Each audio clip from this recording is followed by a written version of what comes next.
اللہم صلی علی۔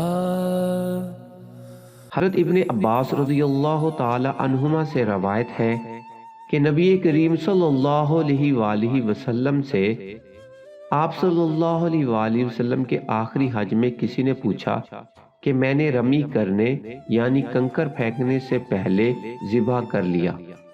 آپ صلی اللہ علیہ وآلہ وسلم نے ہاتھ سے اشارہ کیا اور فرمایا کچھ حرج نہیں۔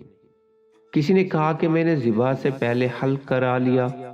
آپ صلی اللہ علیہ وآلہ وسلم نے سر سے اشارہ فرما دیا کہ کچھ حرج نہیں۔ صحیح بخاری حدیث نمبر 84۔